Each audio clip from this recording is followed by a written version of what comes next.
Welcome back to our channel Coin Hunters and Collectors. Today we are uncovering the secret hidden in one of Canada's most common coins, the 1965 1-cent coin. You may have thousands of these laying around, but did you know some of them are worth hundreds or even thousands of dollars? That's right, depending on a few rare varieties and minting details, this simple penny could turn into big money. Stick around because I'll show you exactly what to look for, how to tell if your coin is special, and just how much it's really worth. Let's get started.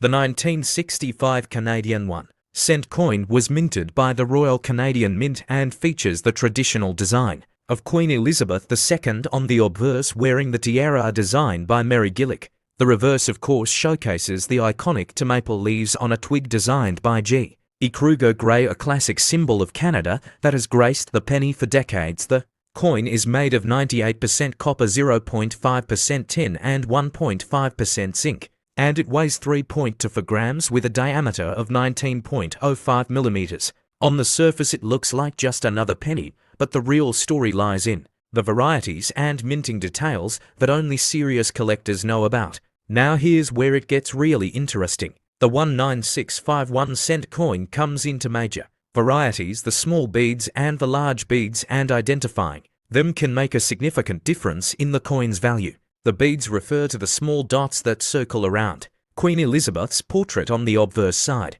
The small beads variety is the more common of the two, while the large beads version is scarcer and much more desirable among collectors.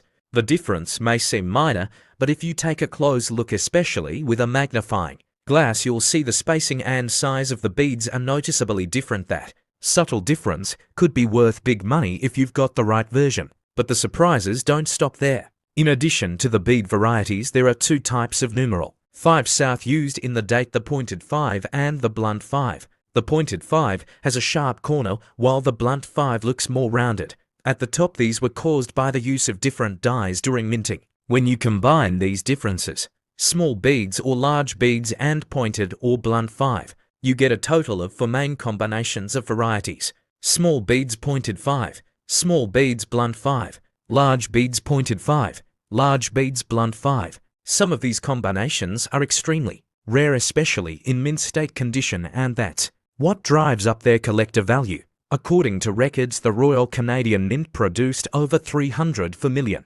1-cent coins in 1965. That's a huge number, but remember, most of these were circulated and worn down over time. Only a small percentage remain in high grades today. Plus, among those millions, only a fraction are the rare large beads or pointed 5 varieties, especially in pristine uncirculated condition, that makes them very difficult to find, especially in grades MS65 or higher, which is where the real value lies. If you're lucky enough to have one in brilliant condition, it could be worth a small fortune. Condition is absolutely everything in the world of coin collecting. Coins are graded on a 70-point scale, with MS60 and above considered mint state and free from circulation, where a 1965 Canada 1-cent coin in average circulated condition may be worth only a few cents or up to $1 depending on the variety. But in mint state, prices can range from $5 to $100, and in rare cases a large beads pointed 5 coin graded MS65 or higher can fetch up to $300 or more at auctions and among collectors.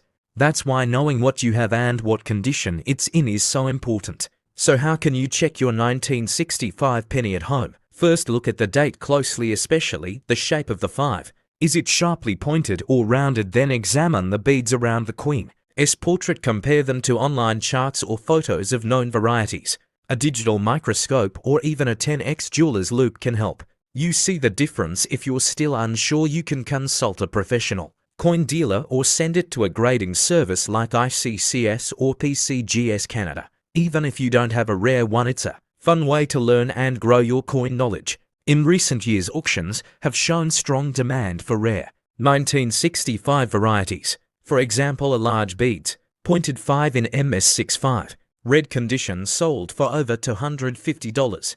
Even circulated examples of the large beads pointed 5 have fetched $10-25 far above face value.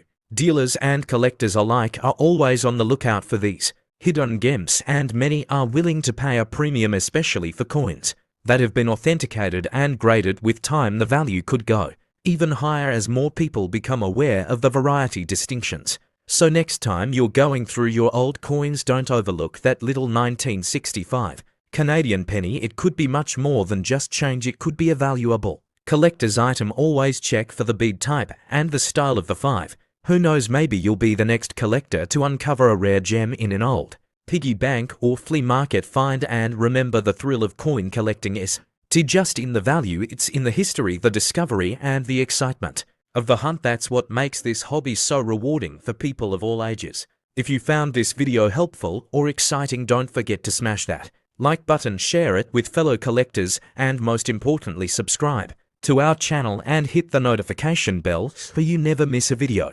about valuable coins, rare varieties, and treasure hunting tips. We post regularly about coins from Canada, the US, Europe, Asia, and beyond. So whether you're a beginner or a seasoned numismatist, there's always something new to learn here.